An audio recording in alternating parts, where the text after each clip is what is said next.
નમસ્કાર. દિવસભરના તાજા સમાચારોમાં તમારું સ્વાગત છે. તમારી સાથે હું છું પિનલગીરી ગોસ્વામી. સમાચારો વિસ્તારથી જાણીએ એ પહેલા મહત્વના સમાચારો ઉપર એક નજર. નમસ્કાર મિત્રો.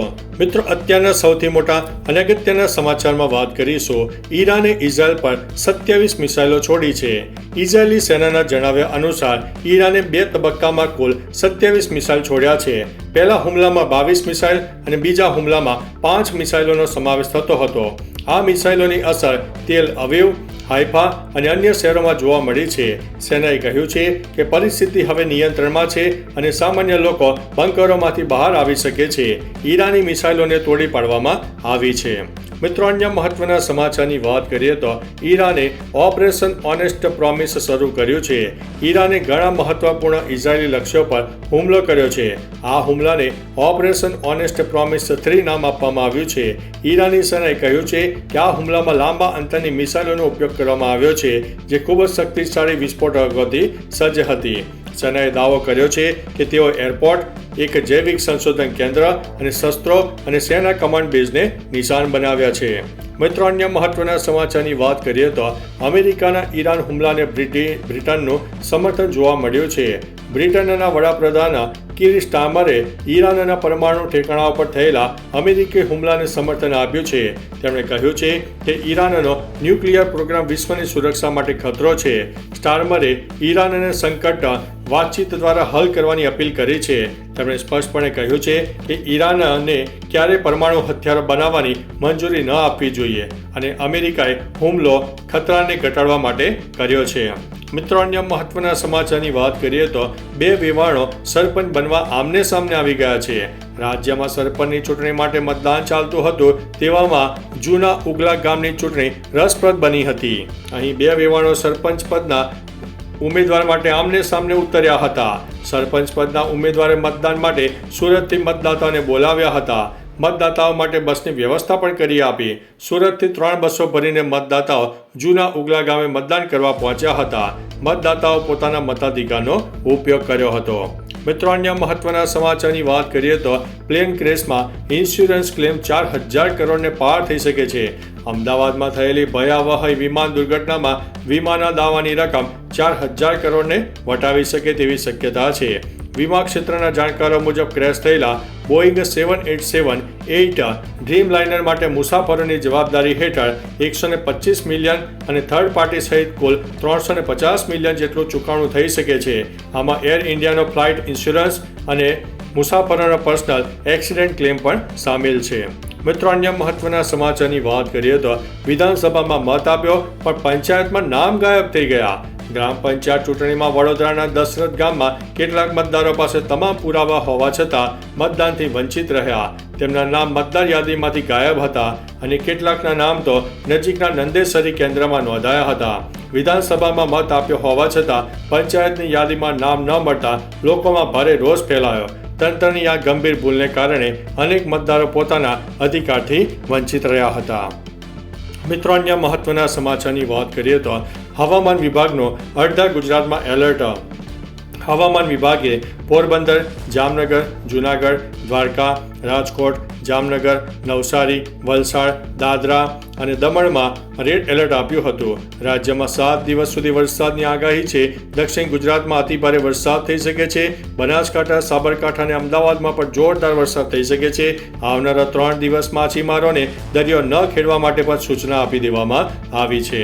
મિત્રો, અન્ય મહત્વના સમાચારની વાત કરીએ તો પ્લેનનો ક્રેશનો કાટમાળ લઈ જતી ટ્રકને પણ અકસ્માત થયો છે.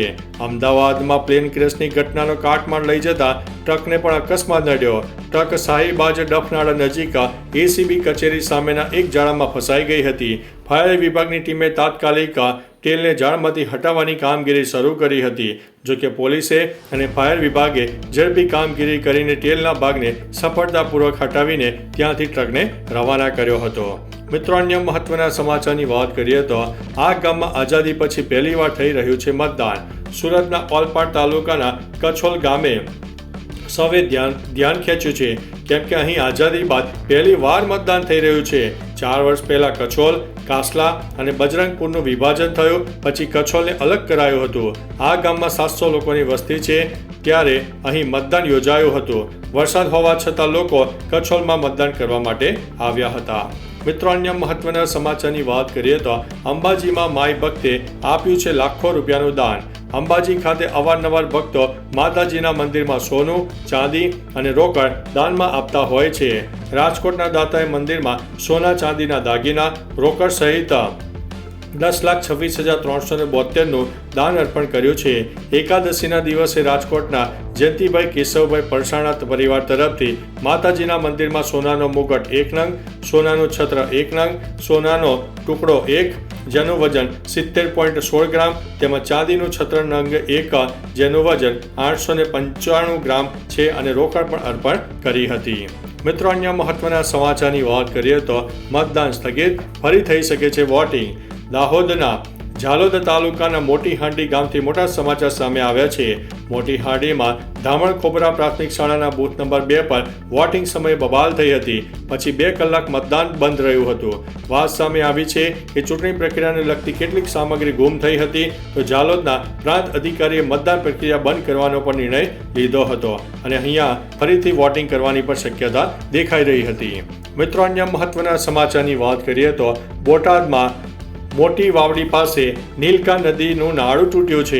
બોટાદ પંથકમાં પડેલા ભારે વરસાદને કારણે મોટી વાવડી પાસે નીલકા નદી પર નાળું તૂટ્યું છે. આ નાળું મોટી વાવડી ગામથી બોટાદને જોડતા રસ્તા પર આવેલું છે, જે 15 જેટલા ગામોને જોડે છે.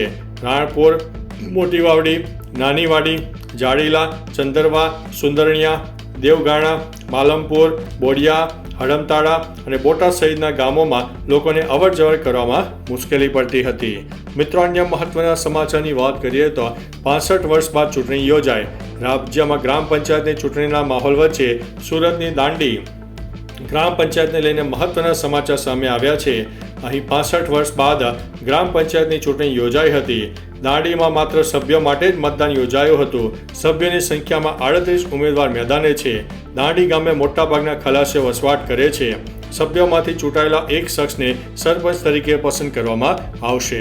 મિત્રો, અન્ય મહત્વના સમાચારની વાત કરીએ તો અમેરિકાએ ઝંપલાવ્યું, ત્રીજું વિશ્વયુદ્ધ શરૂ. હવે અમેરિકા પણ ઈરાન અને ઇઝરાયલ વચ્ચે ચાલી રહેલા ભીષણ યુદ્ધમાં કૂદી પડ્યું છે. અમેરિકાના હુમલા પછી ત્રીજા વિશ્વયુદ્ધનો ખોફ વધી ગયો છે. ખાસ કે અમેરિકા યુદ્ધમાં જોડાતાની સાથે અન્ય દેશો જેમાં રશિયા અને ચીન પણ તેમાં કૂદી શકે છે. જો આવું થયું તો ત્રીજું વિશ્વયુદ્ધ પાકું છે. હવે જોવાનું રહ્યું કે રશિયા, ચીન અને અન્ય દેશોની પ્રતિક્રિયા શું છે. તો ચાલો મિત્રો, ફરીથી દેશ અને દુનિયાના સુપરફાસ્ટ સમાચાર લઈને મળતા રહીશું. ત્યાં સુધી અમને રજા આપશો. નમસ્તે.